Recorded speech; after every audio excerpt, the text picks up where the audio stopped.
പ്രിയപ്പെട്ടവരെ, ഞാൻ batten boss.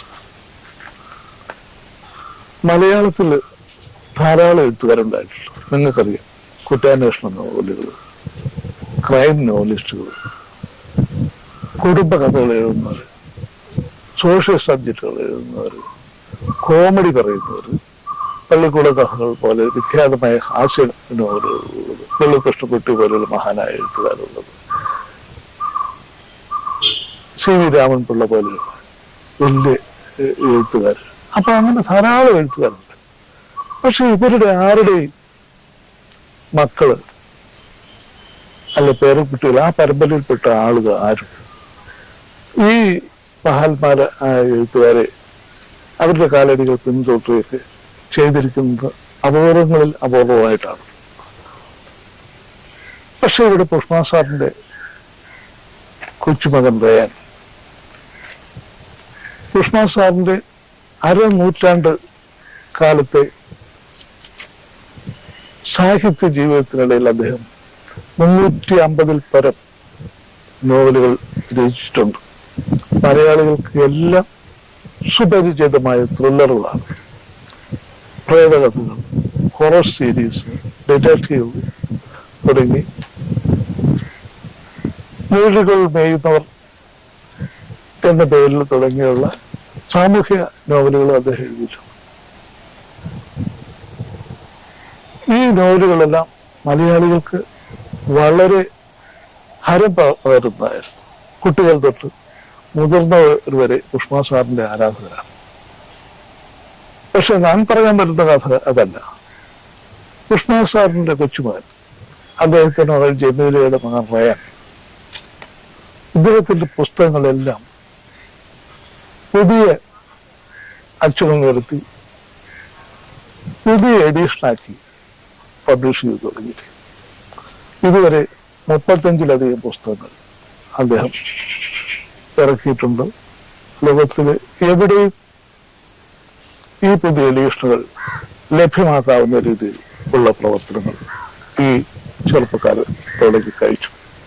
നമ്മൾ ഈ ദിവസത്തും ചിന്തിക്കുന്നത് അദ്ദേഹത്തോട്, അദ്ദേഹത്തിന്റെ മുത്തശ്ശനുമായിട്ടുള്ള ഒരു അടുപ്പത്തെ പറ്റി, എന്തുകൊണ്ടാണ് ഇങ്ങനെ ഒരു സംരംഭത്തിന്, മറ്റാരും ശ്രമിക്കാത്ത സംരംഭത്തിന് അദ്ദേഹം തുടങ്ങിയിരിക്കുന്നത് എന്നും ഉള്ള അദ്ദേഹത്തിന്റെ ഒരു വൈകാരികമായ കാര്യങ്ങളെ പറ്റി സംസാരിക്കാനാണ്. നമുക്ക് തുടങ്ങാം. ഇതാണ് റയാൻ പുഷ്പനാഥ്. നമസ്കാരം. റയാനെ, ഈ പുസ്തക പ്രസാധകന രംഗത്തേക്ക് വരണമെന്നും അതിൽ പ്രധാനമായും മുത്തച്ഛൻ്റെ പുസ്തകങ്ങൾ പബ്ലിഷ് ചെയ്യണമെന്നും ഉള്ളൊരാശയം എന്നാണ് റയാന്റെ മനസ്സിലേക്ക് വന്നത്? ഇതിലെ പ്രധാനപ്പെട്ട കാരണം തന്നെ കോട്ടയം പുഷ്പ എൻ്റെ ഗ്രാൻഡ് ഫാദർ തന്നെയാണ് ഈ പ്രസ്ഥാനത്തിലേക്ക് വരാനുള്ള പ്രധാന കാരണം. എന്താണെന്ന് വെച്ചാൽ, വളരെ ചെറുപ്പം മുതലേ തന്നെ ഞാൻ അദ്ദേഹത്തിൻ്റെ ഒപ്പമായിരുന്നു ഞാൻ വളർന്നതും പഠിച്ചതും ഒക്കെ. ഇപ്പോൾ എൻ്റെ വീട് എറണാകുളത്താണ്. പക്ഷെ ഞാൻ ചെറുപ്പം മുതൽ, എൻ്റെ 1 വയസ്സുള്ളപ്പോൾ മുതൽ തന്നെ ഞാൻ എൻ്റെ ഗ്രാൻഡ് പേരൻസിൻ്റെ ഒപ്പമാണ് ഞാൻ വളർന്നതും പഠിച്ചതും ഒക്കെ. അദ്ദേഹമാണ് എനിക്ക് എന്നെ ചെറുപ്പത്തിൽ ഈ കഥകളൊക്കെ വായിച്ചു തരികയും, ഈ കഥകളല്ല എല്ലാ കഥകളും പറഞ്ഞു തരികയും വായിച്ചു തരികയും ഒക്കെ ചെയ്യുന്ന എന്നെ എന്ത് വായനാശീലം ഉണ്ടാക്കിയത് തന്നെ അത് അദ്ദേഹമായിരുന്നു. അദ്ദേഹം നിരന്തരമായിട്ട് പറയുമായിരുന്നു പുസ്തകങ്ങൾ വായിക്കണം. അപ്പൊ അങ്ങനെ പുസ്തകങ്ങളോട് എനിക്ക് ഒരുപാട് ഇഷ്ടം തോന്നി, അടുപ്പം തോന്നി. പക്ഷേ എൻ്റെ എഞ്ചിനീയറിംഗ് പറഞ്ഞ സമയത്ത് ഞാനും അദ്ദേഹത്തിന്റെ പുസ്തകങ്ങൾ പുതിയ ന്യൂ മീഡിയ പ്ലാറ്റ്ഫോമിലേക്കൊക്കെ മാറ്റണമെന്ന് ചർച്ച ചെയ്തിരുന്നു. അതായത് ഓഡിയോ ബുക്കും ഇ ബുക്കും ഒക്കെ ആയിട്ട്. അപ്പൊ അന്ന് വിചാരിച്ചിരുന്നില്ല ഇത് പ്രിന്റ് രീതിയിൽ വീണ്ടും ഇറക്കണമെന്നൊന്നും ഞാൻ വിചാരിച്ചിരുന്നില്ല. പക്ഷെ 2018 അത് മെയ് മാസം അദ്ദേഹം നമ്മളെ വിട്ടുപോയി. അപ്പം അദ്ദേഹത്തിന്റെ മരണശേഷം അദ്ദേഹത്തിന്റെ വിൽപത്രത്തിൽ അദ്ദേഹത്തിന്റെ എല്ലാ റൈറ്റും എൻ്റെ പേരിൽ എഴുതി വെച്ചിരുന്നു. അപ്പൊ ആ ലെഗസി മുന്നോട്ട് കീപ്പ് ചെയ്യാൻ വേണ്ടി, ആ ലെഗസി ഞാൻ ചെയ്തില്ല, മറ്റാരും ചെയ്യാനില്ല, ആ ലെഗസി മുന്നോട്ട് കീപ്പ് ചെയ്യാൻ വേണ്ടി ഞാൻ ഇത് വീണ്ടും ആ വായനക്കാർക്ക് വേണ്ടി വീണ്ടും റീപബ്ലിഷ് ചെയ്യാൻ വേണ്ടി തീരുമാനിക്കുകയായിരുന്നു. അങ്ങനെയാണ് നവംബറിൽ അദ്ദേഹത്തിന്റെ ആദ്യത്തെ പുസ്തകമായ 1968 ഇറങ്ങിയ ചുവന്ന മനുഷ്യൻ തന്നെ വീണ്ടും റീപബ്ലിഷ് ചെയ്തത്. ഇപ്പോൾ പറയാൻ 35 പുസ്തകങ്ങൾ ഇറക്കിയിട്ടുണ്ട്. അത് ചെറിയ കാര്യമൊന്നുമല്ല. പബ്ലിഷറെ സംബന്ധിച്ചിടത്തോളം 35 പുസ്തകങ്ങൾ, ആദ്യകാലത്ത് 35 പുസ്തകം ഇറങ്ങുന്നത് ചിലപ്പോൾ 10 വർഷം കൊണ്ടായിരിക്കും. ഇപ്പൊ ചുരുങ്ങിയ കാലയളവിൽ ഇത്രയും പുസ്തകങ്ങൾ ഇറക്കി. ഇപ്പൊ അതിന്റെ ഒരു പുതിയ വേർഷനായിട്ട് ചിത്രകഥ ഉണ്ടാക്കാൻ തുടങ്ങിയിട്ടുണ്ട് അല്ലേ? അതെ അതെ അതെ. അതെങ്ങനെയാണ് അതിനെ പറ്റിയുള്ള ഒരു പദ്ധതികളും എങ്ങനെയാണ് അതിന്റെ ജനങ്ങൾക്ക് ഇടയിലേക്ക് എത്തിക്കാനുള്ള ഒരു പ്ലാനിങ് എങ്ങനെയാണ്? അതായത് അദ്ദേഹത്തിന്റെ പുസ്തകങ്ങളുടെ വായനക്കാരെന്ന് പറഞ്ഞാല് ഇപ്പം നമുക്ക് റെസ്പോൺസ് കൂടുതൽ കിട്ടുന്നതും അത് ഒരു 40 വയസ്സിന് മുകളിലോട്ടുള്ള ആൾക്കാരാണ് കൂടുതൽ അദ്ദേഹത്തിന്റെ വായനക്കാരായിട്ട് വരുന്നത്. അല്ലെങ്കിൽ അത് ഒന്നെങ്കിൽ അത് പണ്ട് ഒന്നെങ്കിൽ അവർ വായിച്ചതായിരിക്കും, അവരത് റീറീഡിങ്ങിന് വേണ്ടി വീണ്ടും വീണ്ടും വായിക്കുന്നതാവാം. അല്ലെങ്കിൽ അന്നത്തെ കാലത്ത് അവർക്ക് എന്തുകൊണ്ടോ പൈസ ഇല്ലയോ അല്ല അങ്ങനത്തെ എന്തെങ്കിലും പ്രശ്നങ്ങളുണ്ടോ അന്ന് ആ പുസ്തകം വാങ്ങാൻ പറ്റിയില്ല അവർക്ക്. അവരത് ഇന്ന് വാങ്ങി സൂക്ഷിച്ചു വെക്കുകയോ ചെയ്യുന്നു. അന്ന് അവരെ അത്രയും ഹരം പിടിപ്പിച്ച പുസ്തകം അന്ന് അവർക്ക് പൈസ കൊടുത്ത് ഒന്നും വാങ്ങാൻ സാധിച്ചില്ല, സൂക്ഷിക്കാനുള്ള സാമ്പത്തിക ശേഷി ഉണ്ടായിരുന്നില്ല. അപ്പൊ അവരിന്ന് അങ്ങനെയുള്ള ആൾക്കാർ അത് വാങ്ങി സൂക്ഷിക്കാനായിട്ട് നമുക്ക് കാണാൻ സാധിക്കുന്നുണ്ട്. അതുപോലെ തന്നെ പുതിയ പിള്ളേരിലേക്ക് എത്താൻ വേണ്ടി, അതായത് ഇപ്പോഴത്തെ സ്കൂൾ ന്യൂ ജനറേഷനുള്ള ന്യൂ ജനറേഷനിലെ പുതിയ വായനക്കാർ. അതെ അതെ അതെ അതെ. അപ്പൊ ടോട്ടലിസ്റ്റിലേക്ക് എത്താൻ വേണ്ടി നമ്മൾ ഇദ്ദേഹത്തിന്റെ ഈ കഥകളൊക്കെ ചിത്രകഥകളായിട്ട് കോമിക്കായിട്ട് നമ്മൾ വീണ്ടും ഇറക്കുക. അതും മലയാളത്തിലും ഇംഗ്ലീഷിലും ആണ് ചെയ്യാൻ പ്ലാൻ ചെയ്തിരിക്കുന്നത്. അപ്പൊ പുതിയ കുട്ടികളിലേക്കും അദ്ദേഹത്തിന്റെ ഈ കഥകൾ എത്തും. അപ്പൊ അങ്ങനെ ഉദ്ദേശത്തോടെയാണ് കോമിക്കിലേക്ക് ഞങ്ങൾ മലയാളം വിട്ട് പുറത്തു പോകാനും അദ്ദേഹത്തിന്റെ പുസ്തകങ്ങൾ തമിഴിലും ഹിന്ദിയിലും ഇറങ്ങുന്നുണ്ട്. ഓക്കെ, സാറിന്റെ തമിഴ് പുസ്തകങ്ങളൊക്കെ ഞാൻ ട്രാൻസ്ലേറ്റ് ചെയ്തു. അതെ അതെ അതെ. Okay okay. അപ്പോ ഇനി അതിന്റെ ഓഡിയോ ബുക്കുകളുടെ പരിപാടി എന്തെങ്കിലും ആലോചിച്ചിട്ടുണ്ടോ? ഓഡിയോ ബുക്ക് ഞങ്ങൾ സ്റ്റാർട്ട് ചെയ്തു. ഏകദേശം 25ഓളം പുസ്തകങ്ങൾ മലയാളത്തിൽ ഓഡിയോ റെക്കോർഡ് ചെയ്ത് കഴിഞ്ഞു. അതും മറ്റ് വിദേശ ആപ്പുകളൊക്കെ ആയിട്ട് ടൈപ്പ് ചെയ്തുകൊണ്ട് ഞങ്ങളിപ്പോ പബ്ലിഷ് ചെയ്തു ഓൾറെഡി. അതുപോലെ തമിഴിൽ ഒരു ഏകദേശം ഒരു 10 പുസ്തകങ്ങൾ ഓഡിയോ ആക്കി ചെയ്ത് കഴിഞ്ഞു. അതിപ്പം ഓൺലൈൻ അവൈലബിൾ ആണ്. ആൾക്കാർക്ക് ഓൺലൈനിൽ അദ്ദേഹത്തിന്റെ പുസ്തകങ്ങൾ ഇപ്പൊ കേൾക്കാൻ സാധിക്കും. തമിഴ് ലാംഗ്വേജിലാണ്? തമിഴ് ലാംഗ്വേജിലും മലയാളത്തിലും. അതൊരു ഫ്രീ ഓഫ് കോസ്റ്റ് ആണോ അതിന് പേ ചെയ്തിട്ടാണോ? അല്ല, അത് പേ ചെയ്തിട്ടാ. അത് ആമസോൺ ഓഡിബിൾ അതുപോലെ സ്റ്റോറി ടെൽ അങ്ങനെയുള്ള ആപ്ലിക്കേഷനിലൂടെയാണ് ഇത് ഇപ്പൊ ലഭ്യമായിരിക്കുന്നത്. അതായത് ഇപ്പൊ പണ്ടത്തെ പോലെ വായിക്കാൻ സമയമില്ലാത്തവർക്ക് വേണ്ടി ഇപ്പൊ കേൾക്കാൻ താല്പര്യമുള്ള ഉണ്ടായിരിക്കും അവർക്ക്. ചിലപ്പോ മറ്റെന്തെങ്കിലും ജോലി ഏർപ്പെട്ടുകൊണ്ട് തന്നെ ഈ നോവലുകൾ കേൾക്കാൻ വേണ്ടി പറ്റും. അപ്പൊ അങ്ങനെ ഒരു എളുപ്പം ആക്കാൻ വേണ്ടിയാണ്. അപ്പൊ ഒരു പുസ്തകം വായിക്കുന്നതിന് എന്ത് കോസ്റ്റാവും? ഒരു പുസ്തകം അത് ആ സമയത്തിനനുസരിച്ച്, അത് കേൾക്കുന്നതനുസരിച്ച്. ഫോർ എക്സാമ്പിൾ ഇപ്പം ആ സ്റ്റോറി ടെല്ലിൽ അല്ലെങ്കിൽ ആമസോൺ ഓഡിബിൾ നമ്മൾ ഇടുന്ന സമയത്ത് ആ ആപ്പ് സബ്സ്ക്രൈബ് ചെയ്ത ആർക്കും ഇത് ഫ്രീ ആയിട്ട് വാങ്ങാം. ഓ ശരി ശരി. പിന്നെ സബ്സ്ക്രിപ്ഷൻ ഉണ്ടായാൽ മതി. സബ്സ്ക്രിപ്ഷൻ എത്രയാണ് അതിന്റെ? സബ്സ്ക്രിപ്ഷൻ പല റേഞ്ച് ഉണ്ട്. ഇപ്പൊ ഒരു മാസത്തേക്കാണെങ്കിൽ 199 ആയിരിക്കും. അങ്ങനെയാണ്. അപ്പൊ ഒരു ആപ്പ് ഒരു പുസ്തകം വായിക്കാനല്ല? അല്ല അല്ല അല്ല. അതിൽ അവൈലബിൾ ആയിരിക്കുന്ന എല്ലാ പുസ്തകങ്ങളും വായിക്കാം. പിന്നെ നമ്മുടെ സമയം അനുസരിച്ച് നമുക്ക് വായിക്കാം. ഡൗൺലോഡ് ചെയ്ത് നമുക്ക് വായിക്കാം. ഓക്കെ. അപ്പൊ ഇതിന് ഓരോ പ്രാവശ്യം ഡൗൺലോഡ് ചെയ്യുന്നതിനുള്ള പേയ്മെന്റ് ഇല്ല? ഇല്ല, പേയ്മെന്റ് ഇല്ല. ഡൗൺലോഡ് ചെയ്ത് കഴിഞ്ഞിട്ടുണ്ടെങ്കിൽ നമുക്ക് എപ്പോഴും വായിക്കാം. അതെ, പിന്നെ ഒരു അക്കൗണ്ട് ഉണ്ടായിരിക്കണം മാത്രമേ ഉള്ളൂ. ഓക്കെ. അപ്പൊ പുതിയ പുസ്തകങ്ങൾ അപ്ലോഡ് ചെയ്യുമ്പോഴും അതും വായിക്കാം. Okay okay. ഇപ്പോഴും നല്ലൊരു വ്യൂവേഴ്സ് അതിന്റെ ഉണ്ട്. ഇപ്പൊ നമുക്ക് അങ്ങനെ നല്ലൊരു ട്രാക്ഷൻ ഉണ്ട്. ആൾക്കാർ ബേസിക്കലി കൂടുതലും വിദേശത്തുള്ള ആൾക്കാരാണ്. കൂടുതലും വിദേശ മലയാളികളാണോ? വിദേശ മലയാളികളാണ്. കാരണം മലയാളവും തമിഴും ഓക്കെ. അവർക്ക് കുറച്ചൊരു നൊസ്റ്റാൾജിയ ഉണ്ട്. അതെ അതെ അതെ. ഓക്കെ, തീർച്ചയായും വളരെ നല്ല കാര്യമാണ്. എന്റെ ഒരു സംരംഭം വളരെ നല്ലതായിരിക്കും. അടുത്ത ഒരു ഇതിന്റെ ഒരു മൂവ്മെന്റ് എങ്ങനെയാ? ഇപ്പൊ പുതിയ ജനറേഷൻ, പുതിയ ടെക്നോളജികള്, പുതിയ അഭിരുചികളൊക്കെ ഇപ്പം ഓഡിയോ ബുക്കിൽ തന്നെ നമുക്ക് ഇന്ററാക്റ്റീവ് ബുക്ക് നമുക്ക് തന്നെ വിളിക്കാം. അതായത് ചുമ്മാ വെറുതെ റീഡ് ചെയ്ത് പോകുന്നതല്ലാതെ അതിന് ബാക്ക്ഗ്രൗണ്ട് നമ്മൾ സൗണ്ടും അല്ലെങ്കിൽ അങ്ങനെയുള്ള എഫക്ട്സുകൾ കൊടുത്തുകൊണ്ടുള്ള ഇപ്പം ഒരാള് നടക്കുന്നു എന്ന് പറയുന്ന സമയത്ത് ആ നടക്കുന്നതായിട്ടുള്ള എഫക്ട് ബാക്ക്ഗ്രൗണ്ട് കൊടുത്തുകൊണ്ടുള്ള ഇന്ററാക്റ്റീവ് ബുക്ക് തന്നെ. ഇപ്പൊ നമ്മള് സംസാരിക്കുമ്പോ പക്ഷി കലയിക്കുന്ന നമ്മൾ കേൾക്കുന്ന പോലെ ഒരു അവിടെ നിന്ന് കാറ്റ് വന്നു എന്ന് പറയുമ്പോൾ കൊടുക്കാറ്റടിക്കുന്ന ശബ്ദം. അതെ. അപ്പൊ ഹൊറർ അതുപോലെ സസ്പെൻസ് സാധനങ്ങൾക്ക്, കഥകൾക്ക് ഇത് വരുമ്പോ കുറച്ചുകൂടി അട്രാക്റ്റീവ് അല്ലെ? നമുക്ക് കുറച്ചുകൂടി ഫീൽ ചെയ്യും. അതെ അതെ അതെ. അതാണ് പുതിയൊരു ടെക്നോളജി അല്ലേ? ഈ ഓഡിയോ ബുക്ക്. അത് നമ്മുടെ ഓഡിയൻസിന് നല്ലൊരു സ്വീകരണം ലഭിച്ചിട്ടുണ്ടോ? ഇല്ല, അത് നമ്മൾ ഇറക്കിയിട്ടില്ല. നമ്മൾ ഇറക്കാൻ വേണ്ടി പോകുന്നുണ്ട്. നമ്മുടെ പ്ലാനിങ്ങിലാണ്. അതിന് സിനിമകളൊക്കെ ഉണ്ടെന്ന് തോന്നുന്നു. ഇപ്പൊ വെള്ളത്തിന്റെ ബോട്ടിൽ പോകുമ്പോ ബോട്ടിൽ പോകുന്ന വെള്ളം ഷീറ്റിലേക്ക് തെറിക്കുന്നു എന്നൊക്കെ ഉള്ള ഏതാണ്ട് അത് വെള്ളമില്ലെങ്കിൽ പോലും ആ എഫക്ട് നമുക്ക് ഫീൽ ചെയ്യും. അത് കുറച്ചുകൂടെ ആസ്വാദനം ഉണ്ടാക്കും നിങ്ങൾ വിശ്വസിക്കും. ചിലപ്പോ നമ്മൾ ഇവിടെ വന്നിട്ട് രാത്രി പോകുന്ന വഴിക്കൊരു പക്ഷി ഒരു കൂമൻ ചലിച്ചു എന്ന് പറഞ്ഞാൽ കൂമൻ ചലിച്ചെന്ന് ഒപ്പം തന്നെ ഇതിന്റെ ശബ്ദങ്ങൾ കയറി വരുമോ നമുക്കൊരു ഫീൽ ചെയ്യും. അപ്പൊ പ്രേതാലയൊന്നും രാത്രി ഒറ്റയ്ക്കിരുന്ന് കേൾക്കാൻ പറ്റില്ല അല്ലേ? അത് ഒരു നല്ല ഫീലിംഗ് ആയിരിക്കും. ഏറ്റവും ബെസ്റ്റ് ക്വാളിറ്റി തന്നെ അത് അനുഭവിക്കാൻ പറ്റും എന്നാണ് ഞാൻ വിശ്വസിക്കുന്ന ആൾക്കാർ.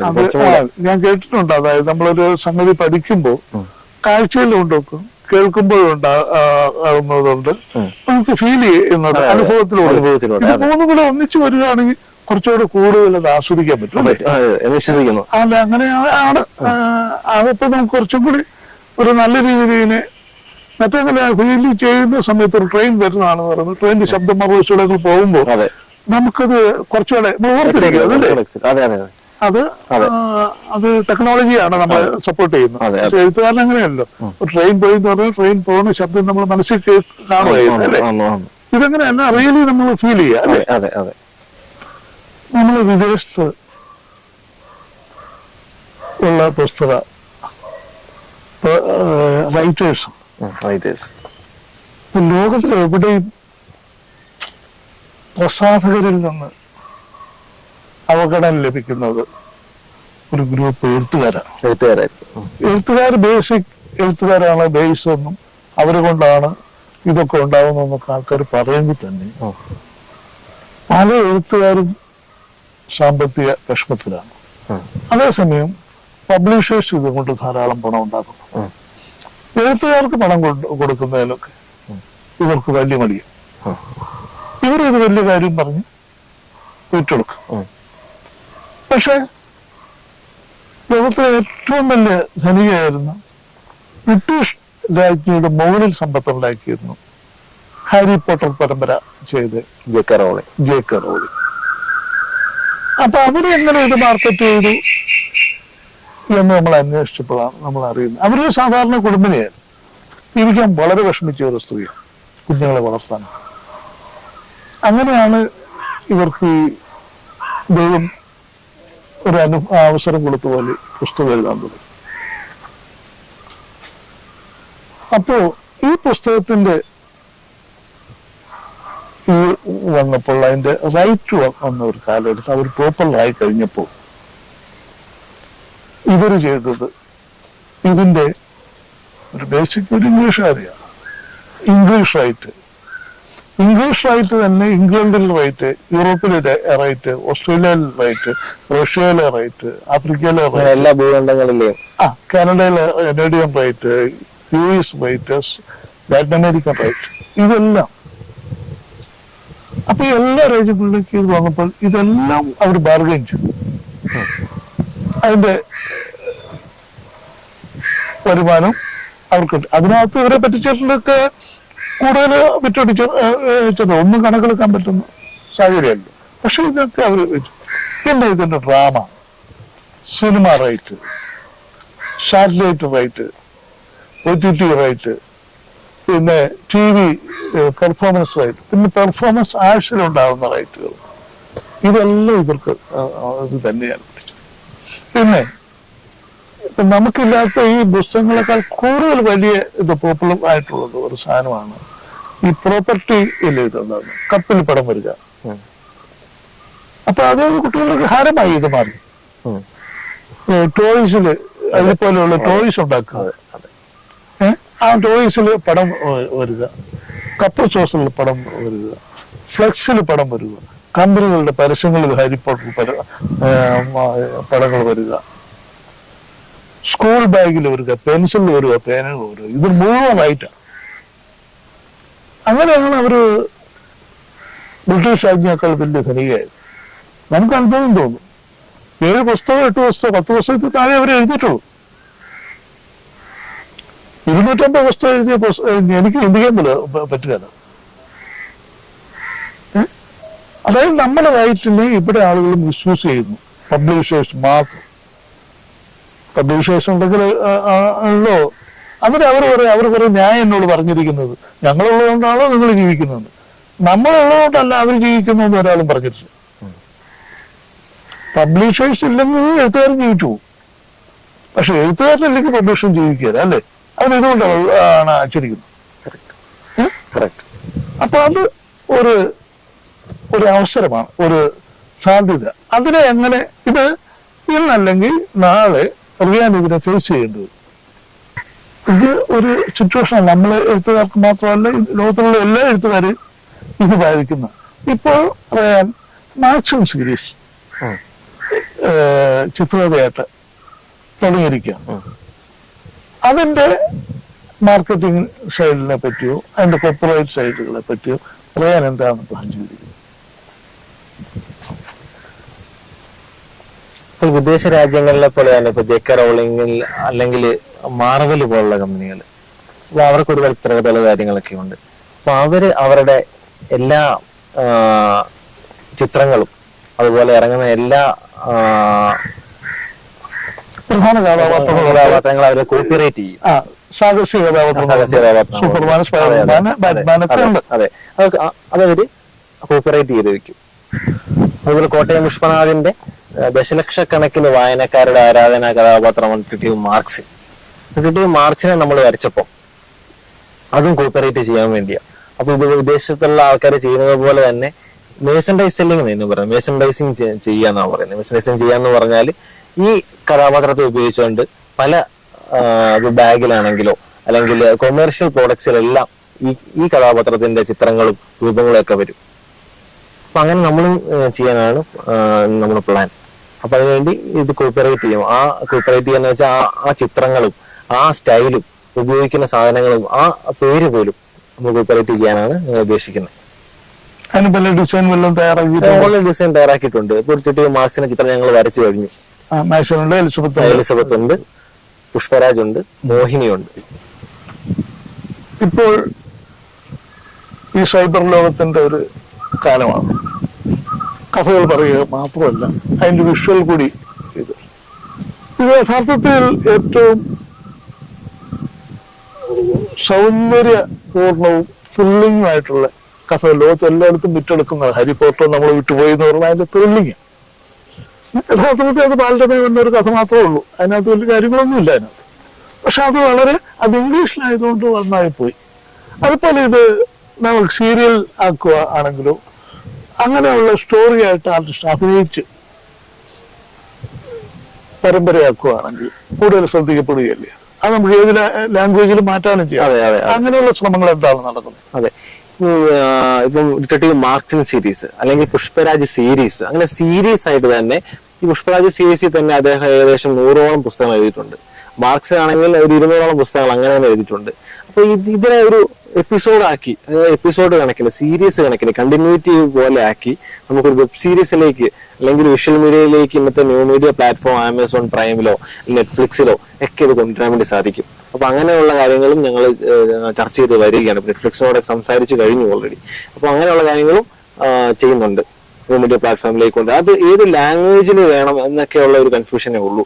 ഹിന്ദിയിലാണെങ്കിൽ ഒരു വോളിയം മാർക്കറ്റ് ഉള്ള ഹിന്ദിയിലായിരിക്കും, ഹിന്ദി ഓഡിയൻസ് ആയിരിക്കും കൂടുതൽ. ഹിന്ദിയിലൊരു 3ാം സ്ഥാനമുണ്ട് ഹിന്ദി ലാംഗ്വേജ്. റീച്ചിലേക്ക് ഇത് എത്താം. മലയാളത്തിലേക്കാണെങ്കിൽ പോലും ലാംഗ്വേജ് സ്വിച്ച് ചെയ്ത് കൊടുക്കാനുള്ള ഓപ്ഷൻസ് ഉണ്ടല്ലോ. ലാംഗ്വേജിലേക്ക് സ്വിച്ച് ചെയ്ത് കൊടുക്കാൻ വേണ്ടി പറ്റും. ഹിന്ദിയാണ് നമ്മൾ ആദ്യം പ്ലാൻ ചെയ്യുന്നത്. ഓക്കെ, അപ്പൊ ഒരു വിശാലമായ ക്യാൻവാസ് ലോകം മുഴുവൻ നിറയാനുള്ള ഒരു ആളുകളെ അത്രയും നമുക്ക് പിടിച്ചിരുത്താൻ അങ്ങനെ സബ്ജക്ട് അങ്ങനെ പവർഫുൾ ആയിട്ടുള്ള ഒരു തീമും സാറിന്റെ ഇമാജിനേഷൻ ഒക്കെ നല്ല സംഭവമാണ്. ഫലപോലെ മരണം, ഹിറ്റ്ലറിന്റെ തലയോട് പോലെയുള്ള അതെ. അപ്പൊ അത്രയൊക്കെ മനോഹരമായ അദ്ദേഹത്തിന് അസാമാന്യ ഭാവന ഉണ്ടായിരുന്നു. അതുപോലെ തന്നെ ഹിന്ദി, അതായത് ഡൽഹി, മുംബൈ ബേസ് ചെയ്തുള്ള പുഷ്പരാജ് സ്റ്റോറീസ് ധാരാളമുണ്ട്. അപ്പൊ അതില് തന്നെ നമുക്ക് ആദ്യം ചെയ്യാമെന്നാണ് ഞങ്ങൾ ആദ്യം ഇപ്പൊ തീരുമാനിച്ചിരിക്കുന്നത്.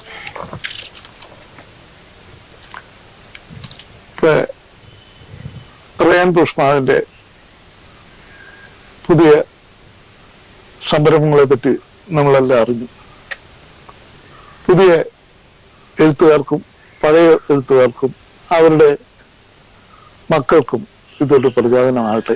ഒപ്പം മലയാളത്തിലെ പ്രിയ എഴുത്തുകാരൻ്റെ ഖ്യാതിയും അദ്ദേഹത്തിൻ്റെ ഭാവനാപൂർണമായ കൃതികളും ലോകം മുഴുവൻ അറിയപ്പെടട്ടെ എന്ന് നമുക്ക് ആശംസിക്കാം. റയാന് എല്ലാവിധ ആശംസകളും മലയാളികളും പുഷ്പ സാറിൻ്റെ ആരാധകരും കൂടി നൽകുമാറട്ടെ എന്ന് നമുക്ക് പ്രാർത്ഥിക്കാം. നമുക്കൊരു അടുത്തൊരു എപ്പിസോഡിൽ ഇതിൻ്റെ ഒരു ഡെവലപ്മെൻറ്റുകളായി വീണ്ടും കാണാം. അതുവരെ നന്ദി. Thank you.